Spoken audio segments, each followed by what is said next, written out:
देखिए न्यूमेरिकल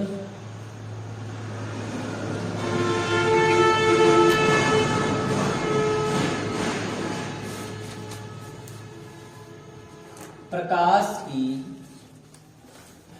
चाल से संबंधित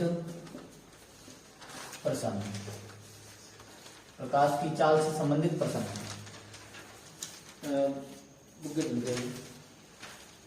गाड़ी की आवाज बहुत आ रही है। प्रकाश की चाल से संबंधित प्रश्न, इसमें सूत्र था n बराबर c/b है, यही तो है, n बराबर c/b 321 प्रश्न। तो क्वेश्चन है तुम्हारा, क्वेश्चन पढ़ते हैं। देखिए वायु में प्रकाश की चाल 3 × 10⁸ मीटर पर सेकंड है। क्वेश्चन है वायु में प्रकाश की चाल, वायु में प्रकाश की चाल 3 × 10⁸ मीटर प्रति सेकंड है। उस माध्यम में प्रकाश की चाल ज्ञात कीजिए। आगे है उस माध्यम में,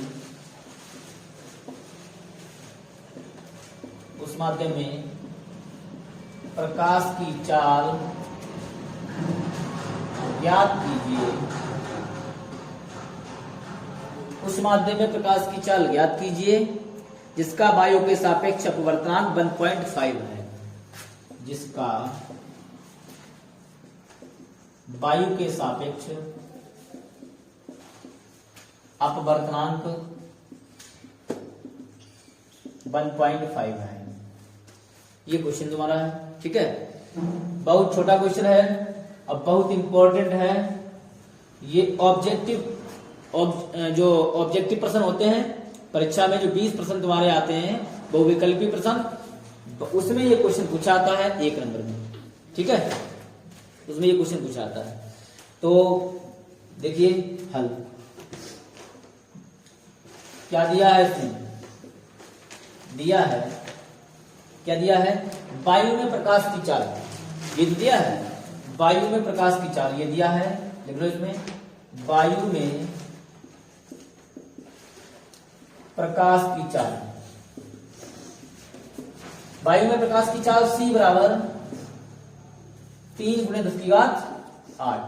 यही तो है, ये दिया है वायु में प्रकाश की चाल 3 × 10⁸ मीटर प्रति सेकंड, मीटर प्रति सेकंड। कह रहा है उस माध्यम में प्रकाश की चाल ज्ञात कीजिए।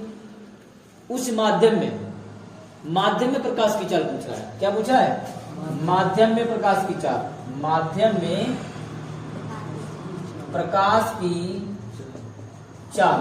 अब माध्यम में प्रकाश की चाल को b से दर्शाते हैं, ठीक है, माध्यम में प्रकाश की चाल को b से दर्शाते हैं, जिसका अपवर्तनांक कितना है, 1.5 है। कह रहा है अपवर्तनांक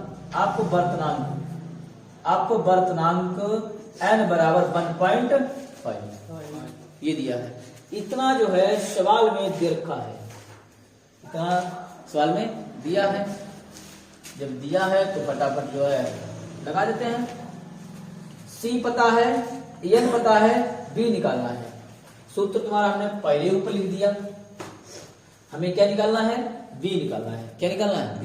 तो B को इधर लेके आते हैं और n को B की जगह पे लेके आते हैं, तो हो जाएगा V बराबर c/n हो जाएगा। पक्षांतर में क्या करते हैं, इसका इधर उधर कर देते हैं, तो b इधर आ जाएगा, n इधर चला जाएगा, तो b बराबर हो जाएगा c/n। तो b इक्वल टू c की वैल्यू है 3 × 10⁸, कितनी है, और अपवर्तनांक कितना है, 1.5, ठीक है, लिख दे देखो, ये 1.5 है। फटाफट क्या करते हैं, इसको हल करते हैं। यहां से b बराबर, यहां से अगर दशमलव हटाया जाएगा, यहां से अगर दशमलव हटाएंगे तो 1 0 ऊपर पड़ जाएगा, पता है? नीचे दशमलव हटता है तो ऊपर 0 बढ़ जाता है, ऊपर दशमलव हटता है तो नीचे 0 बढ़ जाता है। तो 15 से भाग दिया जाएगा 30 में, 15 दूनी 2 गुणे 10 की घात 8 आएगा। इसका उत्तर कितना आएगा? 2 गुणे 10 की घात 8। यही इसका आंसर है। 1 नंबर का क्वेश्चन है, अब पूछा जरूर जाता है। ठीक, नोट करिए।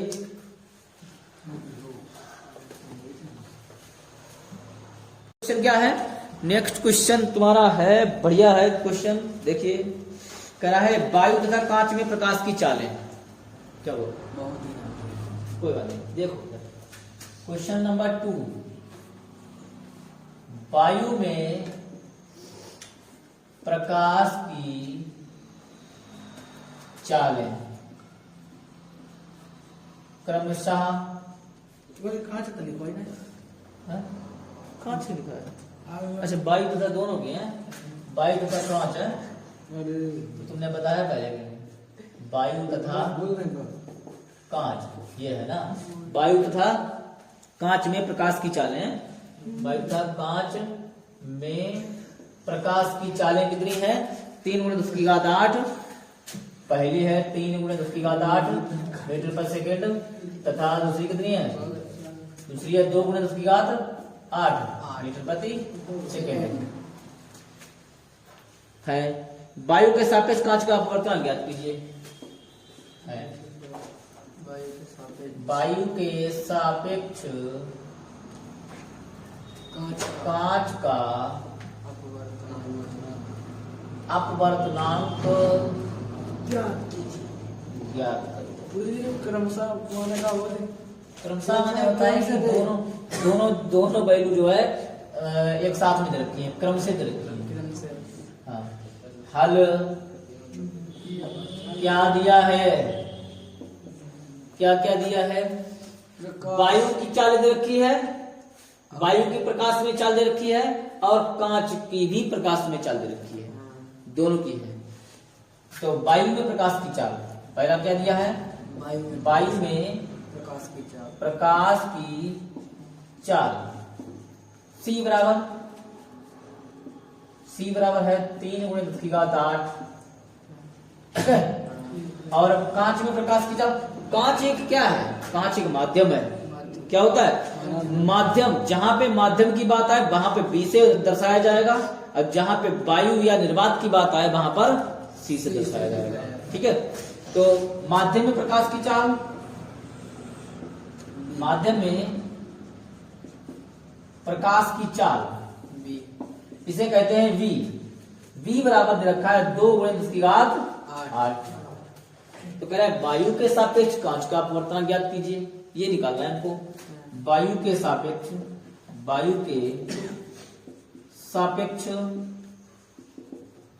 कांच का अपवर्तनांक बराबर क्वेश्चन मार्क। एक बात तुम्हें और बताएं, कह रहा है वायु के सापेक्ष कांच का अपवर्तनांक। तो वायु कहते हैं A, अपवर्तनांक कहते हैं N, और कांच कहते हैं G बराबर ANG। ठीक है, ANG बराबर क्वेश्चन मार्क। सूत्र यही लगेगा। क्या लगेगा? ANG बराबर C/B। ANG बराबर C/B। यहां पर GNA अगर कर दिया जाए तो B ऊपर चला जाएगा, C नीचे आ जाएगा। ये उल्टा हो जाएगा तो ये भी इधर वाला उल्टा हो जाएगा। तो यही बात होती है यहाँ पर टेक्निक लगाने की। AMG बराबर C/B। C है 3 गुणे 10 की घात 8 है। देखो ये C का मान कितना है? विमलेश पहले देख लिया करो, C का मान कितना है? 3 गुणे 10 की घात 8। यहाँ बैठो ना बीच वाली सीट पे, दिख तो रहा है लेकिन इधर साइड में बैठो ना। तो हाँ, C बराबर है, C की जगह पर रखा जाएगा 3 गुणे 10 की घात 8, और ये B की जगह पर रखा जाएगा 2 गुणे 10 की घात 8। तो B की जगह पर रख देंगे 2 गुणे 10 की घात 8। 10 की घात 8 से 10 की घात 8 कैंसिल हो गया। अब बचा कितना है? ANG बराबर 3/2। अब 3/2 को भाग दिया जाए 2 से, बोलो, इससे इसमें भाग दिया जाए तो 2 एकम 2 और 2 पंचे 10। तो ANG बराबर जाएगा 1.5। ठीक है, नोट। हाँ, ये पे तो चित्र की सहायता से हमें क्या ज्ञात करना है? द्रव का अपवर्तनांक। द्रव की बात आए तो इसका मतलब माध्यम है, माध्यम। ठीक है। माध्यम का अपवर्तनांक ज्ञात करना है, लेकिन कोई माध्यम बता ही रहा है, द्रव है। अब द्रव में तो कई चीजें आती हैं। द्रव का मतलब होता है लिक्विड, तरल पदार्थ। द्रव का मतलब क्या होता है? कोई भी तरल पदार्थ, जैसे पानी, तेल, डीजल, पेट्रोल, ये सभी क्या है? तरल पदार्थ है, ठीक है। पेट्रोल जो आता है वो गैस में भी आ जाता है, क्योंकि एलपीजी होता है। एलपीजी फुल फॉर्म क्या होती है? नहीं, क्या उसमें चले गए, एलपीजी में चले गए, बाहर तो गैस पेट्रोलियम में चले गए। तो उसमें जो आता है वो एलपीजी जो होता है उसमें भी थोड़ा लिक्विड होता है। एलपीजी में भी द्रव होता है, ठीक है, क्योंकि उसकी फुल फॉर्म होती है लिक्विड पेट्रोलियम गैस। आए बात सुनने? तो पेट्रोल भी क्या है? तरल पदार्थ है, ये भी द्रव में ही आता है। तो आगे इसमें क्या दिया है? हाँ, अब इधर देखिए, ध्यान से देखना क्या क्या दिया है। चलिए बताइए, वायु में माध्यम। ये जो ऊपर वाला कोण कौन सा है? ये किरण कौन सी है? आपतित है, बताइए। तो आपतन कोण क्या हो जाएगा? शांत रहो। आपतन कोण कहते हैं आई। तो आपतन कोण कितना है? 135 डिग्री बोल सकते हाँ? डिग्री बोल सकते बिल्कुल बोल सकते हो, 135 डिग्री, ठीक है। आपतन कोण कितना हो गया? 135 डिग्री। लेकिन एक बात दिमाग में ये फिट करो कि ये जो किरण है वो तिरछी पड़ी है, अब बीच में होना चाहिए अभिलंब। तो ये जो कोण बना है ऐसे, ये जो कोण बना है वो कितने का बना है? 135 अंश का। कितने का बना है? 135 अंश का बना है। लेकिन एक बात याद रखना, जो अभिलंब जब डालेंगे तो ये जो कोण बनेगा वो कितने अंश का बनेगा? 90 अंश का। पूरा कोण है 135 अंश का, और इधर अभिलंब से जो कोण बनेगा वो कितने अंश का बनेगा? 90 अंश का। तो पूरे कोण में से ये जो कोण अभिलंब से बना हुआ है वो क्या करेंगे? घटा देंगे। तो 135 में से 90 को घटा दिया जाएगा, कितना बचेगा? 45। तो आपका कितना हो जाएगा? 45 अंश हो जाएगा। अब दूसरा कौन सा है? अपवर्तन कोण। दूसरा कौन सा है? अपवर्तन कोण। अपवर्तन कोण होता है आर। जो अभिलंब यहां से डाला तो अभिलंब नीचे की तरफ भी गया है। हो चुकी है। मस्ती के बाद में लेंस को पढ़ते हैं, ठीक है। लेंस टॉपिक तुम्हारा शुरू होगा, लेंस, ठीक है। लेंस किसे कहते हैं? ऐसा समांग पारदर्शी माध्यम। समांग पारदर्शी माध्यम का मतलब होता है कि जिसमें जो है आर पार का दिखाई दे, ठीक है। जिसमें आर पार का दिखाई देता है, ये वो होगा किसका? कांच का होगा। शीशा कांच, अब क्यों बस रहा है भाई? हाँ, तो कांच का होगा। जो करे जो हंसी दिखा रहा है। अब क्यों बस रहे भाई?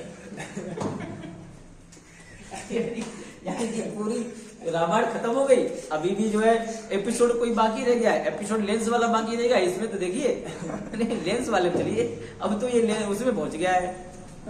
चलो तुम लोगों को जो है सऊदी अरब में लेके जाएंगे, बुर्ज खलीफा को ठीक है। बस अब मनोरंजन हो चुका है ना? हाँ, तो मनोरंजन हो चुका है। अब मनोरंजन के बाद में आते हैं लेंस पर। तो दो गोलीय वक्र पृष्ठों या एक गोलीय वक्र पृष्ठों से घिरा होता है, लेंस कहलाता है, ठीक है। मतलब चाहे जो है दो गोली, अरे अब समझ रहा है जो कह रहा है, जो अजीब बात है।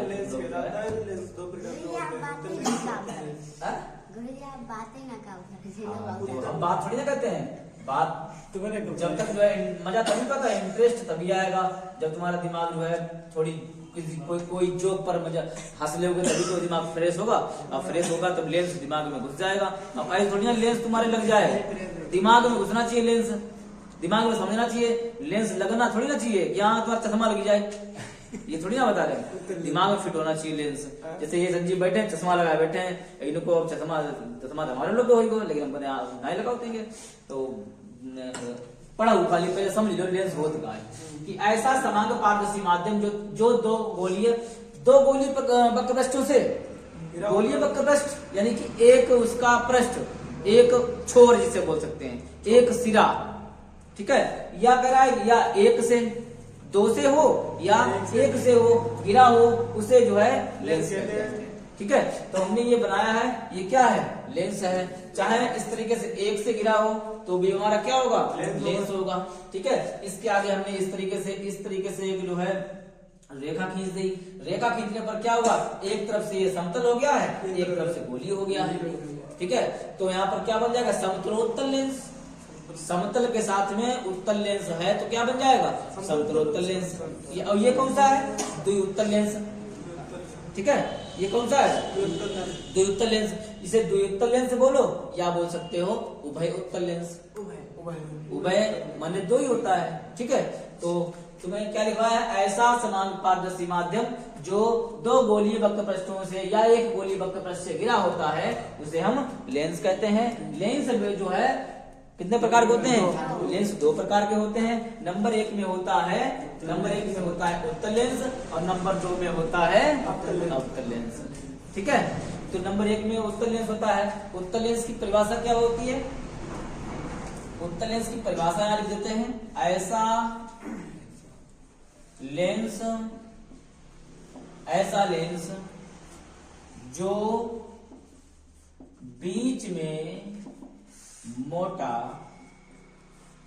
ऐसा लेंस जो बीच में मोटा तथा किनारों पर पतला होता है, किनारों पर पतला होता है, उत्तल लेंस कहलाता है। ठीक है, बढ़िया लगा, उत्तल लेंस कहलाता है। बात समझ गए। ठीक है, उत्तल लेंस में, तो उत्तल लेंस में क्या हो जाएगा, जो बीच में मोटा होगा किनारों पर, तो ये देखो बीच में मोटा है और किनारों पर क्या है, पतला है। मोटा पतला मोटा ऐसे करके चला आया है, तो ये हमारा क्या हो गया है, उत्तल लेंस हो गया है। ठीक है, इसको उत्तल लेंस भी बोल सकते हैं, इसको द्विउत्तल लेंस बोलेंगे क्योंकि ये दोनों तरफ से है। ठीक है, इसको दोनों तरफ से क्या बोलेंगे, द्विउत्तल लेंस। आई बात समझ में, इसको द्विउत्तल लेंस बोलो, या हमने इसको बताया है उभयोत्तल लेंस बोलो। ठीक है, उभयोत्तल बोल सकते हो, उभयोत्तल हिंदी में ऐसे लिखा जाता है, उभयोत्तल लेंस। ठीक है, बात समझ गए। हाँ, ये कौन सा है, एक तरफ से समतल है, एक तरफ से कैसा है, समतल है, और एक तरफ से कैसा है, एक तरफ से कैसा है, उत्तल है। एक तरफ से समतल, एक तरफ से उत्तल, तो क्या बन जाएगा, समतलोत्तल लेंस। क्या बन जाएगा, समतलोत्तल, तलोत्तल होता है ना, समतलोत्तल लेंस। ठीक है, समतलोत्तल लेंस हो जाएगा। अब बात आती है कहां पर, अब बात करते हैं अवतल लेंस की। ठीक है, तो इसके बाद में अवतल लेंस क्या होता है, अवतल लेंस किसे कहते हैं बताइए, अवतल लेंस की परिभाषा बताओ।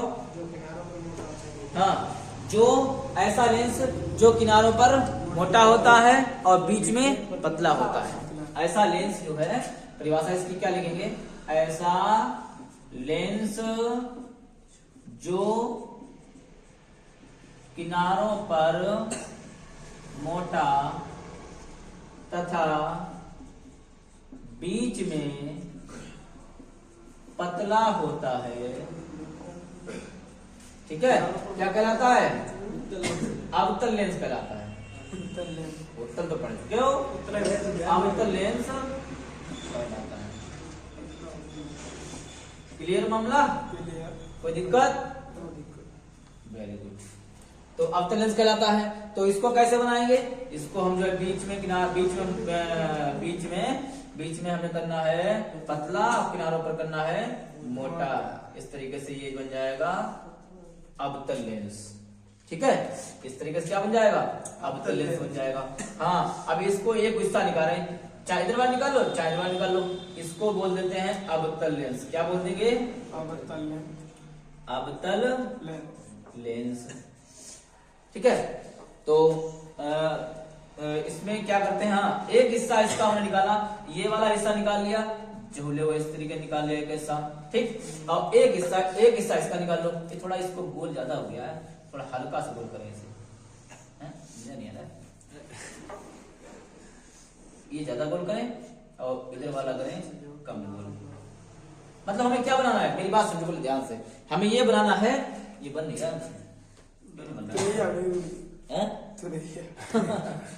नहीं, आधा चंद्रमा नहीं होता है, वो चंद्रमा कहीं पूर्णमासी को और परिवार को वैसा निकलता है, वैसे ही बनाना है हमको, समझे। तो ये एक हिस्सा इसका, ये वाला, ये हिस्सा काय का लिया हमने, ये हिस्सा लिया है उत्तल लेंस का, ठीक। और ये हिस्सा लेंगे इसका, ये हिस्सा लिया हमने काय का, अवतल लेंस का। तो क्या बन जाएगा, उत्तल अवतल लेंस। उत्तल का भी है और अवतल का भी है, तो इसको क्या बोल देंगे, उत्तल अवतल लेंस, या बोल सकते हैं अवतलोत्तल लेंस, अवतलोत्तल या उत्तल या अवतलोत्तल बात कीजिए, ठीक है। तो इसको क्या बोल देंगे, अवतलोत्तल लेंस, अवतलोत्तल लिख दो, अवतलोत्तल लेंस, हाँ एकदम बढ़िया तर्ज में, अवतलोत्तल लेंस है ना, तो एकदम गाना गाओ। तो ये तुम्हारे क्या बन गए, ये जो है लेंस, तुम्हारा लेंस की छोटी सी परिभाषा हो गई। और लेंस कितने प्रकार के हो गए, 2 प्रकार के हो गए। तो तुम्हारे कौन से लिखे हैं, उत्तल लेंस और अवतल लेंस। अब इनकी बारी आती है प्रकृति की, ठीक है। प्रतिबिंब कैसे बनता है वो बाद में बताएंगे, नोट करिए। देखो इधर देखो, थोड़ी देर देखो, लेंस की अभिसारी व अपसारी प्रकृति क्या होती है, लेंस की अभिसारी व अपसारी प्रकृति क्या होती है, ठीक है।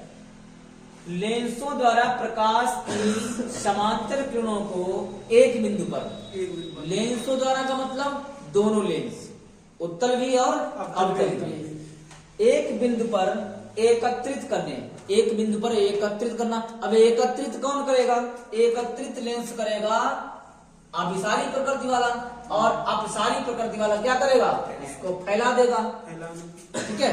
अब क्या लिखा है, एकत्रित करने व फैलाने की क्रिया लेंसों की अभिसारी व अपसारी प्रकृति कहलाती है। जैसे हमने यहाँ पर लिखा, लिखेंगे यहाँ पर क्या लिखेंगे, लिखेंगे अच्छी तरह जरा पहले समझो। ये हमने लेंस बनाया, ये लेंस बनाया है, ये लेंस बनाया है, लेंस बन गया, इसके 2 भाग डिवाइड कर दिए ऐसे इस तरीके से। अब क्या है, इस लेंस पर, ये जो लेंस है, इस लेंस पर प्रकाश की किरणें डाली गई। इस लेंस पर क्या डाली जाती है, लेंस पर प्रकाश की किरणें डाली जाती हैं। तो लेंस पर इस तरीके से हमने प्रकाश की किरणें डाली। एक तो पहले से हम मुख्य अक्ष बना देते हैं, ये हमने क्या किया, ये इस तरीके से बना दिया है मुख्य अक्ष, इस तरीके से, ये लो इसका मुख्य अक्ष हो गया। ये रेखा हमने कौन सी दी है, मुख्य अक्ष रेखा, मुख्य अक्ष रेखा हो गई। अब मुख्य अक्ष रेखा के समांतर, मुख्य अक्ष रेखा के समांतर प्रकाश किरणों को बारी बारी से डालना है, ठीक है। क्या निष्कर्ष निकलता है कि ये लेंस जो है, लेंस क्या करता है, लेंस किरणों को फैलाता है कि एक बिंदु पर इकट्ठा करता है। तो उत्तल लेंस है, उत्तल लेंस हमेशा क्या करता है, उत्तल लेंस इस तरीके से इसका घुमाव है, घुमाव है का मतलब क्या करेगा, लेंस को एक बिंदु पर इकट्ठा कर देगा। अब ऐसे होता तो क्या कर देता, फैला देता, बात समझे। यानी कि अंदर से बाहर से मुड़ा हुआ है, ये बाहर से मुड़ा हुआ है ना, तो बाहर से मुड़ा हुआ का मतलब क्या होगा कि जब लेंस जो, बात ध्यान समझो पहले, हम जो कह रहे हैं उसको समझना। एक हमने प्रकाश किरण इस तरीके डाली, ये हमने प्रकाश किरण यहाँ पे डाली, ठीक। अब इस लेंस पर जो पड़ी, लेंस कैसा है, पारदर्शी है, तो किरण उधर निकल जाएगी।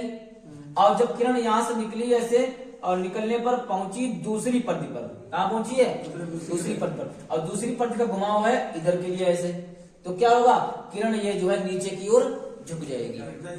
क्या होगा इसमें, किरण इस तरीके नीचे की ओर झुक जाएगी, ठीक है।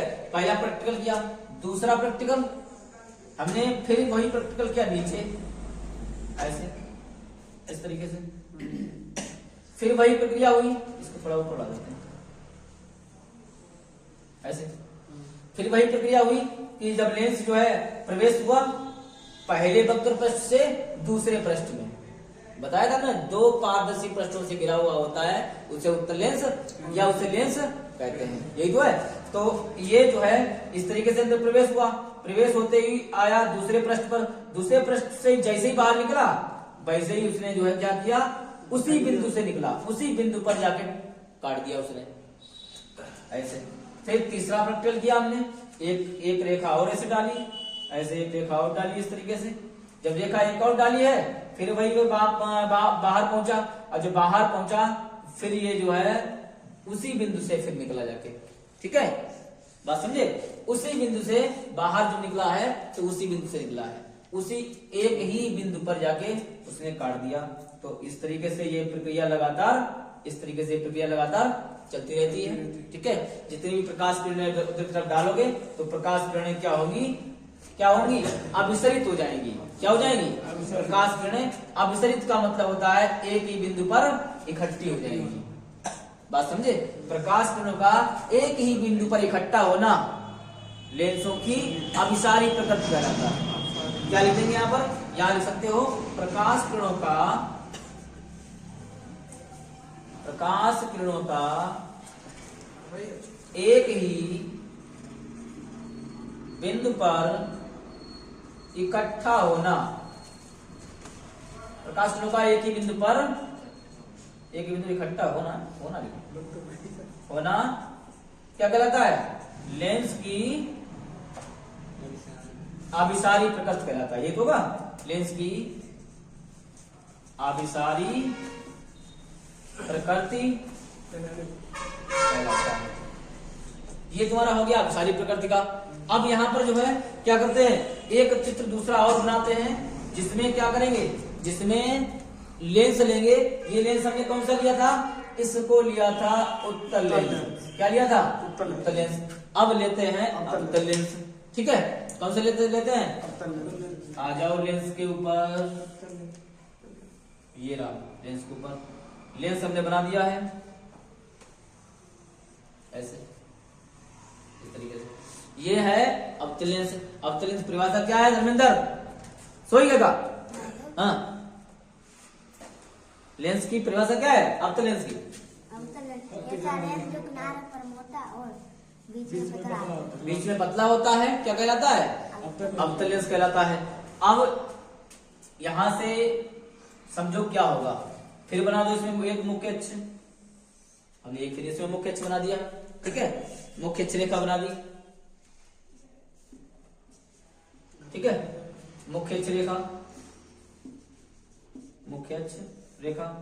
फिर यहां पर क्या करेंगे, क्या होगा केस? प्रकाश किरण डालेंगे, प्रैक्टिकल करेंगे क्या होगा। ठीक है, कि एक प्रकाश किरण इस तरीके से हमने डाली, इस तरीके डाली प्रकाश किरण। ठीक है, अब ये जो है लेंस के उधर निकल गई। लेंस पारदर्शी है तो कैसा है, घुमाओ इसका तरफ, ऐसा इधर से है कि नहीं है? इसका घुमाव इधर से है। जब ये बाहर तरफ निकलेगी तो ऊपर की तरफ चली जाएगी, निकलेगी कहां चली जाएगी? ऊपर की तरफ चली जाएगी। फिर ये यहाँ पर से प्रैक्टिकल करेंगे, फिर ये प्रकाश किरण डालेंगे, फिर ये इधर की तरफ चली जाएगी। और फिर दूसरी डालेंगे, फिर ये इधर की तरफ चली जाएगी, फिर यहाँ पर डालेंगे, फिर ये ऊपर चली जाएगी। नतीजा क्या निकलेगा? नतीजा ये निकलेगा कि अब हम इसका करेंगे पीछे की तरफ लेंगे। थोड़ा वैसा बन गया है, इसको ऊपर बढ़ाना चाहिए, ऊपर बढ़ा दें, नहीं तो ये एक बिंदु पर काट नहीं पाएगा ऐसे। ठीक है, तो ये पीछे की तरफ बढ़ा देते हैं, और इसको जब ये पीछे की तरफ बढ़ाते हैं तो एक बिंदु पर आके क्या होती है, एक बिंदु पर आके क्या होती है, मिल जाती है। ये है लेंस की अपसारी प्रकृति। इसने क्या किया है, अवतल लेंस ने प्रकाश की किरणों को फैला दिया है। क्या किया है? अवतल लेंस ने प्रकाश की किरणों को फैला दिया है। तो प्रकाश की किरणों का फैलना लेंस की अपसारी प्रकृति कहलाता है। ठीक है, या लिख सकते हैं अवतल लेंस द्वारा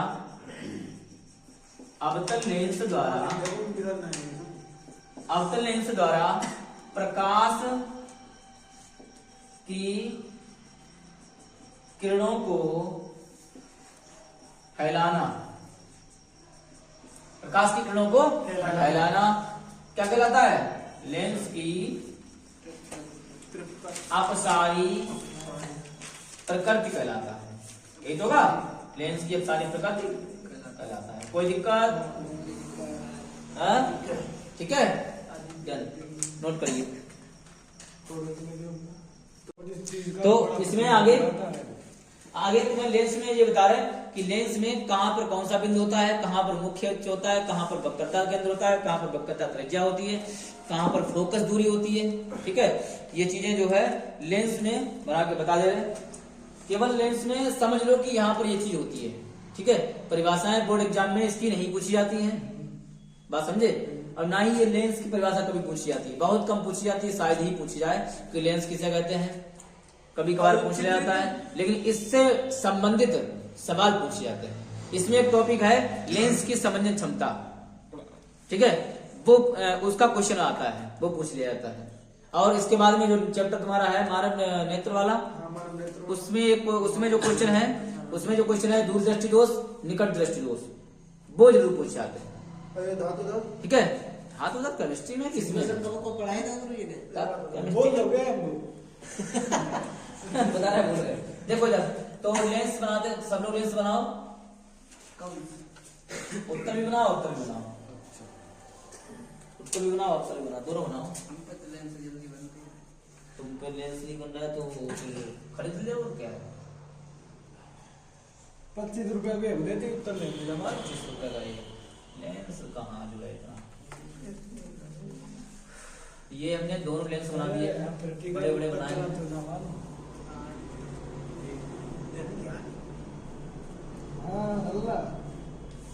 घरे बैठे बैठे जय करते बिल्कुल ना जाता ना। ये दोनों लेंस बनाए हैं। यहाँ पर इसे कहते हैं उत्तल लेंस और इसे कहते हैं अवतल लेंस। ये दोनों का क्या है, ये दोनों का मुख्य अक्ष है। ठीक है, दोनों का मुख्य अक्ष है। और दोनों लेंसों में दोनों लेंस कैसे हैं, पारदर्शी हैं। दोनों लेंस कैसे हैं, दोनों लेंस को आर पार देख सकते हैं, इधर से भी देख सकते हैं लेंस को और इधर से भी देख सकते हैं, दोनों तरफ से देख सकते हैं। और भाई इसमें अवतल लेंस में भी दोनों तरफ से लेंस को देखा जा सकता है। तो इसमें यह बताया जाएगा कि कहां पर क्या है।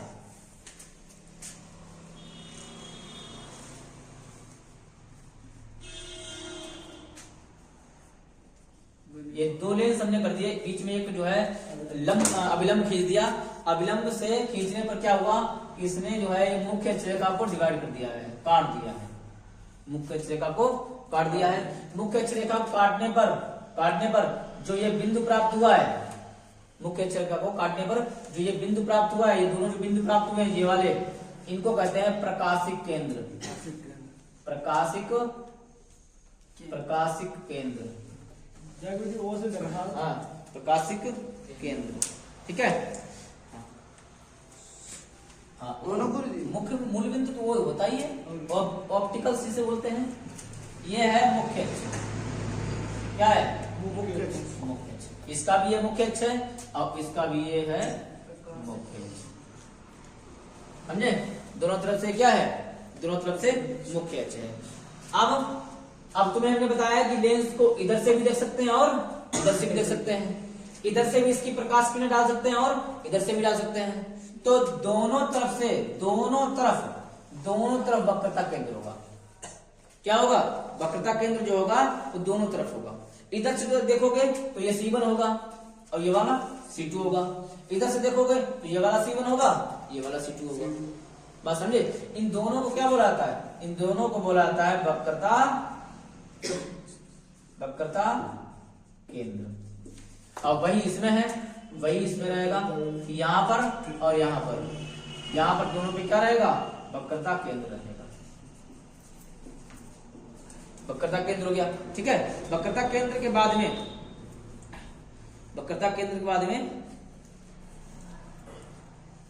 फोकस।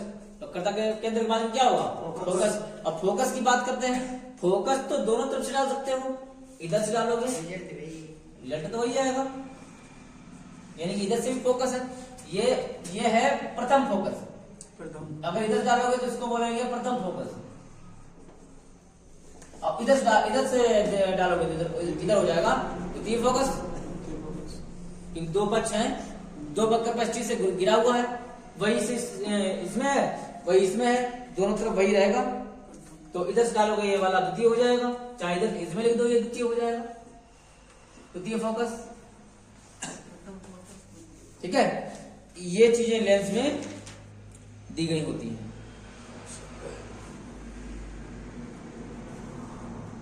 ठीक है, हो गया।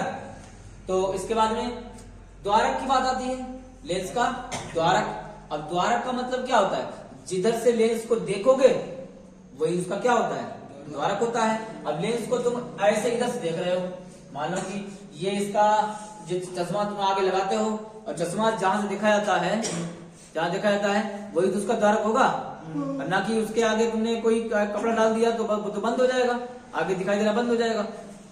द्वारक बंद तो आगे दिखाई देना बंद, समझे। तो ये लेंस का क्या होता है, लेंस का द्वारक बोला जाएगा, यानी कि जिधर से लेंस को देखना है तो उसका क्या बोला जाता है, द्वारक बोला जाता है। ठीक है, ये चीजें नोट कर लो। ये मुख्य पॉइंट तुमको हमने बता दिए हैं, जो लेंस में दिए होते हैं, जरूरत वाले हैं।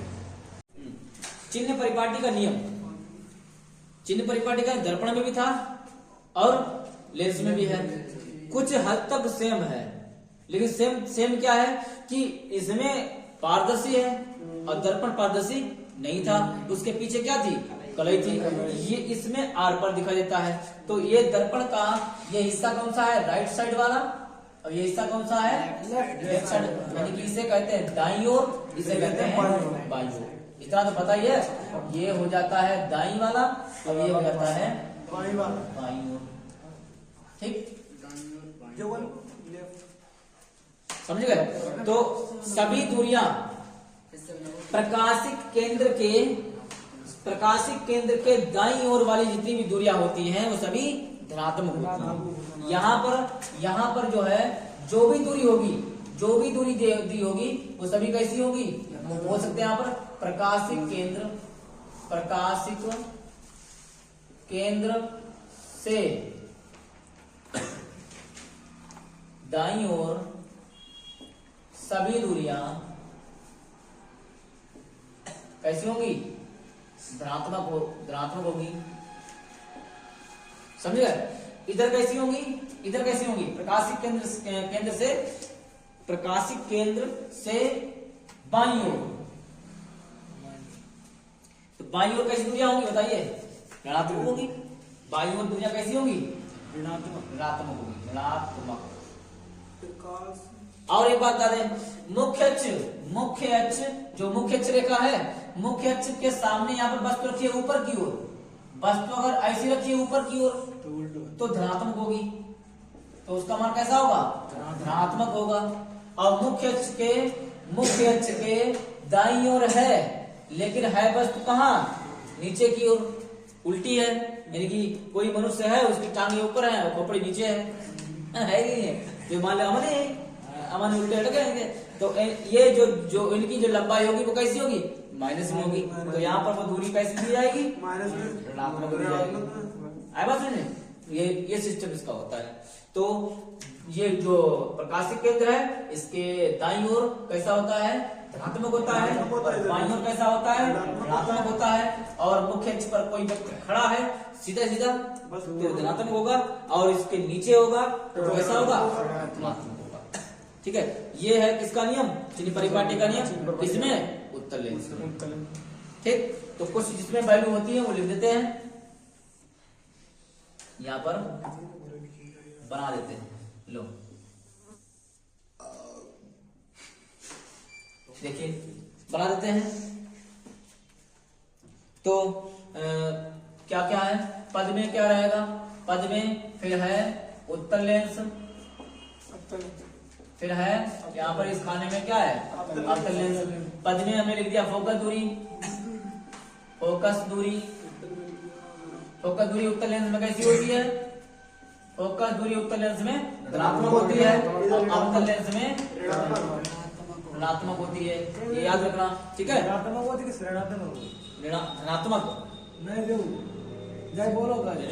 ऋणात्मक इसको ऋणात्मक करते हैं, ये ऋणात्मक होता है ऋणात्मक क्या होता है क्या करते रहते हो। तो इसमें दूसरा है वस्तु की दूरी, दूसरा है वस्तु की दूरी। वस्तु की जो दूरी होती है, शांत रहिए, वस्तु की जो दूरी होती है उत्तल लेंस में ऋणात्मक और इसमें भी ऋणात्मक होती है। ठीक है, फिर दूसरी बात, उसके बाद में प्रतिबिंब की दूरी है, या बोल सकते हैं वस्तु की ऊंचाई। पहले है वस्तु की ऊंचाई। वस्तु की ऊंचाई जो है दोनों तरफ से दोनों लेंसों में कैसी होती है, धनात्मक होती है। हमने बताया तुमको वस्तु की जो ऊंचाई, ये वाली क्या बोली जाती है, ऊंचाई बोली जाती है। तो कोई वस्तु होगा, कोई व्यक्ति खड़ा होगा, वो तो सीधा सीधा खड़ा होगा। ठीक है, तो यहाँ पर क्या हो जाएगा, ये भी पॉजिटिव हो जाएगा, ये भी पॉजिटिव हो जाएगा, शॉर्ट में लिखे पॉजिटिव पॉजिटिव। ठीक, दूसरा इसमें है वास्तविक प्रतिबिंब की दूरी, जो उसकी प्रतिबिंब की दूरी क्या देते हैं, प्रतिबिंब की दूरी।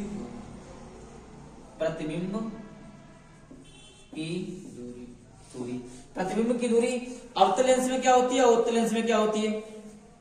अब प्रतिबिंब उत्तल लेंस में तो इसका धनात्मक मान रहेगा, प्रतिबिंब में उत्तल लेंस में इसका मान कैसा रहेगा, धनात्मक रहेगा।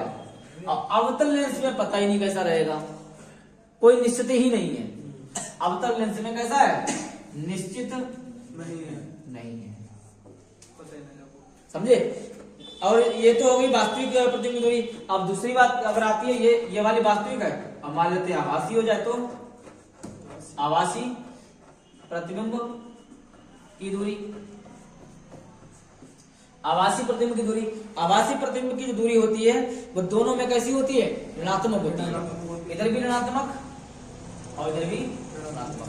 ठीक है, माइनस चिन्ह भी लिखा हुआ है, इसका मतलब होता है निगेटिव। और वास्तविक प्रतिबिंब की लंबाई, वास्तविक प्रतिबिंब की लंबाई, वास्तविक प्रतिबिंब की लंबाई, वास्तविक प्रतिबिंब की लंबाई इसमें कैसी होती है बताइए। उत्तल लेंस में जो होती है ऋणात्मक, और उसमें जो है निश्चित ही नहीं है,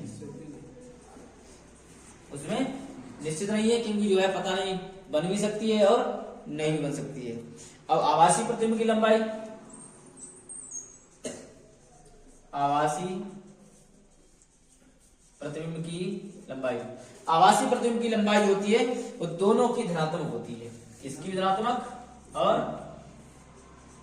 ये ग्राफ तुम लोग याद नहीं कर पाओगे, ये तुम लोग याद रखो, समझे। ये हाँ, ये यही तो सवालों में उपयोग होता है। वहां से याद नहीं कर पाओगे, ये तो रट्टा मार है, इसको रट्टा मारो। यहां से याद रखो, क्या याद रखो, लेंस के जो इधर है वो धनात्मक रहेगा, और लेंस के जो इधर है वो ऋणात्मक रहेगा। लेंस के ऊपर है वो धनात्मक, और लेंस के जो नीचे है ऋणात्मक। ठीक है, ये नोट रखो।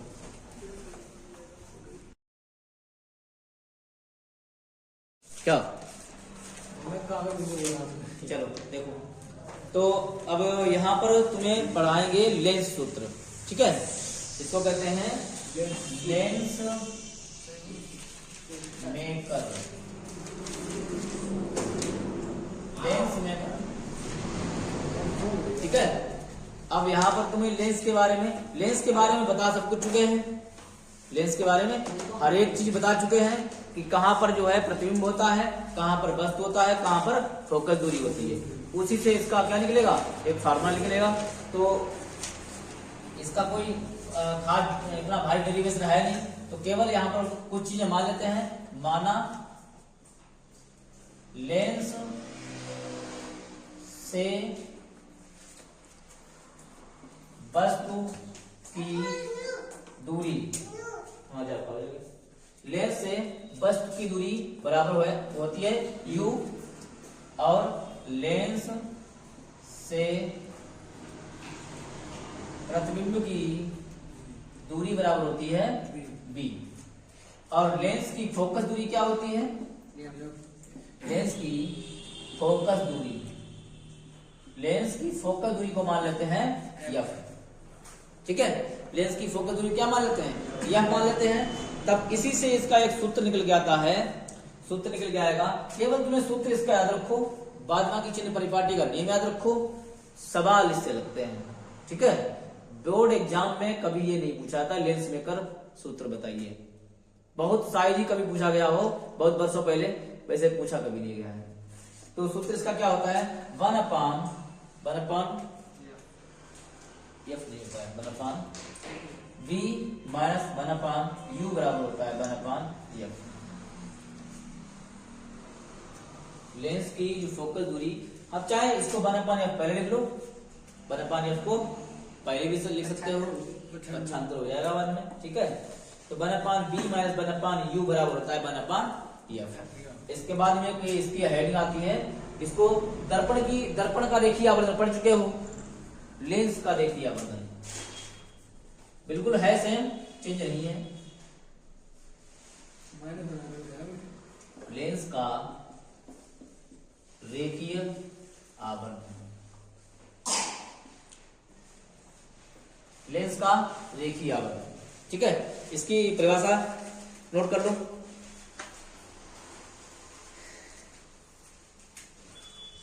लेंस द्वारा बने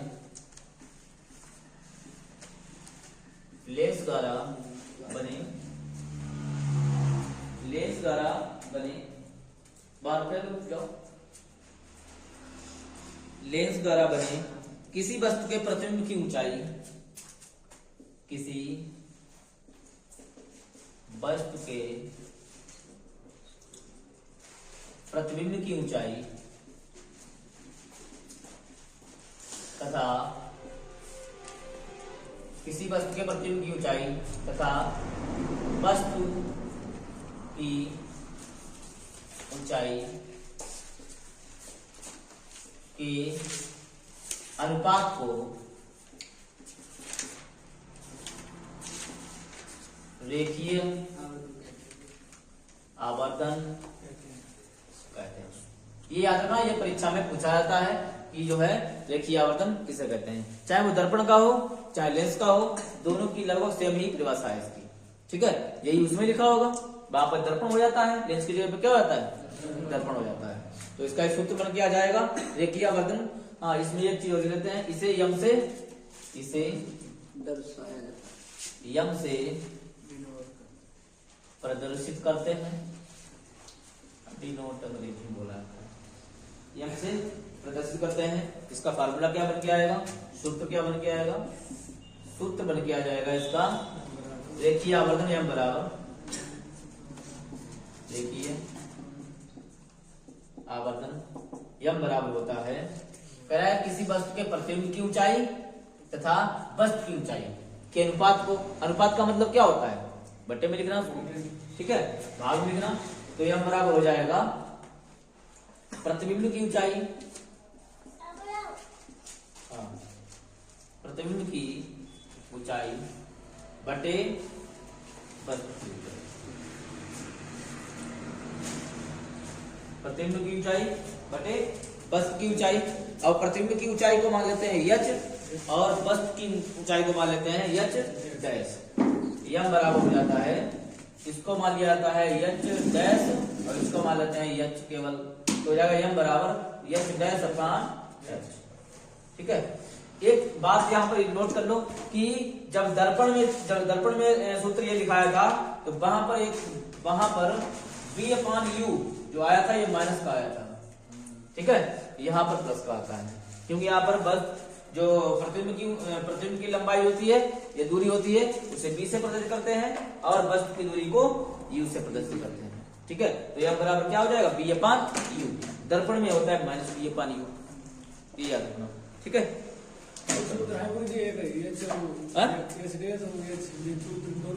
हाँ, एक सूत्र, देखिए शांत रहो। अब लेंस के ऊपर आधारित प्रश्न, लेंस के जो सूत्र जब भी पढ़ाया है, इस पर आधारित प्रश्न तुमको पढ़ना है। न्यूमेरिकल इससे पूछे जाते हैं और बहुत बढ़िया न्यूमेरिकल इसके हैं, देखो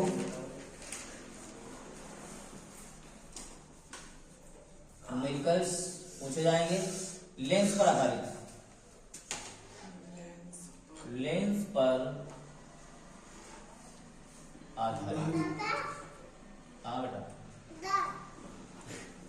लेंस पर आधारित प्रश्न। चलो उधर बैठो, उधर बैठो, यहाँ पर बैठो। लेंस पर आधारित प्रश्न, सूत्र तुमको याद है 1/b बराबर 1/b माइनस 1/, ये होता है 1/u बराबर 1/, ये होता है। इस पर आधारित प्रश्न, यानी कि इस पर आधारित प्रश्न कैसे लगेंगे, और तुम्हें हमने आवर्धन क्षमता बता दी है। आवर्धन क्षमता m बराबर h डैश अपान h होता है, बराबर इसका b अपान u भी होता है, ठीक है।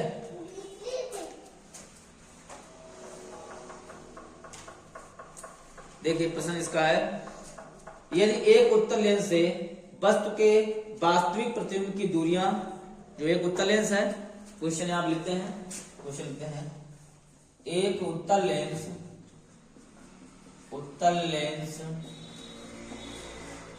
के वास्तविक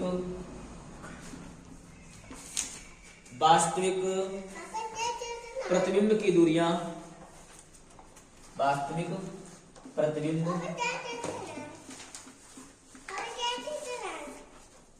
की दूरियां, हाँ अभी सही कर रहे हैं, प्रतिबिंब की दूरियां क्रमशः, साथ बैठो, चुप बैठो, क्रमशः 10 सेंटीमीटर तथा 20 सेंटीमीटर, 10 सेंटीमीटर और 20 सेंटीमीटर है, चुप बैठो। तो लेंस की फोकस दूरी ज्ञात कीजिए। तो लेंस की फोकस दूरी ज्ञात कीजिए,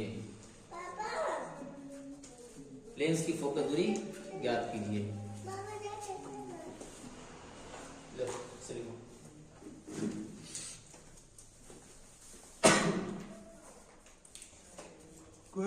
ये सूत्र है, हाँ ये सूत्र लिखा हुआ है, पहले यहाँ पे दूरी m बराबर लगी, हाँ पहले m बराबर आगे सूत्र लगी, m बराबर, b बटा a, m बराबर क्यों लगेगा इसमें, इसमें m की क्या जरूरत है, m की इसमें क्या जरूरत है, इसमें ये कह रहा है एक उत्तल लेंस है, वस्तु के वास्तविक प्रतिबिंब की दूरियां हैं, तो इसमें कुछ एक दूरी इसमें वस्तु की दूरी है, एक प्रतिबिंब की दूरी है, ठीक है। तो हल करें, नोट हो गया, देखो हल दिया है, क्या दिया है, क्या क्या दिया है। तो लेंस जो है कौन सा है, लेंस कौन सा है, उत्तल लेंस, लेंस कौन किसकी बात कर रहा है, उत्तल लेंस की बात कर रहा है। तो उत्तल लेंस में इसमें यही तुमको ध्यान रखना है कि कौन सी दूरी धनात्मक होगी, कौन सी दूरी ऋणात्मक होगी, ठीक है। कल छिद्र परिपाटी का नियम पढ़ाया था, याद रखना। तो लेंस की जो वस्तु की दूरी है, इसमें जो कह रहा है लेंस से वस्तु की दूरी u बराबर 10 सेंटीमीटर, u बराबर कितना है 10 सेंटीमीटर, ठीक है। लेंस से वस्तु की जो दूरी है u बराबर 10 सेंटीमीटर, ऋणात्मक जरूर होगी, क्योंकि जो है लेंस के बाईं ओर ही वस्तु रखी होती है, कहाँ रखी होती है, बाईं ओर, लेंस के बाईं ओर ही वस्तु रखी होती है। और इसके प्रतिबिंब की दूरी क्या हो जाएगी, प्रतिबिंब की दूरी दी है सवाल में, प्रतिबिंब की दूरी। तो लेंस का जो प्रतिबिंब है, प्रतिबिंब की दूरी क्या है, प्रतिबिंब की दूरी है 20 सेंटीमीटर, ये प्लस की होगी, बात किसकी कर रहा है, उत्तल लेंस की। तो ये हो जाएगा 20 सेंटीमीटर प्लस का, एक प्रतिबिंब बनेगा दाईं ओर बनेगा, ठीक है। प्रतिबिंब की दूरी जो हो जाएगी 20 सेंटीमीटर धनात्मक। और इसकी क्या पूछ रहा है, फोकस दूरी ज्ञात कीजिए, फोकस दूरी बराबर क्वेश्चन मार्क, फोकस दूरी यह बराबर क्वेश्चन मार्क। सूत्र तुम्हारे सामने हमने लिखा है, क्या लिखा है, 1/b माइनस 1/u बराबर 1/f, 1/b 1/u 1/f। b और u के जो मान है वो यहां पर रख देते हैं, 1/b का मान है 20 और u का मान है 10, बराबर 1/f। 1/20, ये माइनस माइनस क्या हो जाएगा, प्लस हो जाएगा 1/f। 20 और 10 का एलसीएम जो आता है वो कितना आता है, 30 आता है। ठीक है, 20 और नहीं क्या कर दिया हमने, 20 और 10 का एलसीएम कितना आएगा, 20 आएगा, दूनी भी 20 ही आएगा। ठीक है, 30 नहीं आएगा, 20 आएगा। तो 20 से कम 20, 10 दूनी 20 बराबर 1/f। 3/20 आ गया, 3/20 बराबर 1/f। और अगर इसका f निकाला जाए ऐसे तो 1 वाली गुणा होगी, 3 का f में गुणा हो जाएगा, और 20 से कम कितना होता है, 20 होता है। f बराबर 20/3। 3 से जब 20 में भाग देंगे तो कितना आएगा, f बराबर हो जाएगा 18, फिर 18 हो जाएगा। फिर आगे जो है एक अंक इसका बढ़ा के लिख दिया जाएगा, 6.67 आ जाएगा। ठीक है, हाँ हाँ। तो लेंस की जो फोकस दूरी आएगी, वैसे तुम चाहो तो इसको यही से छोड़ सकते हो। अगर तुम्हें भाग देना नहीं पता है, भूल जाते हो, तो परीक्षा में तुम्हारा प्रश्न काटा नहीं जाएगा।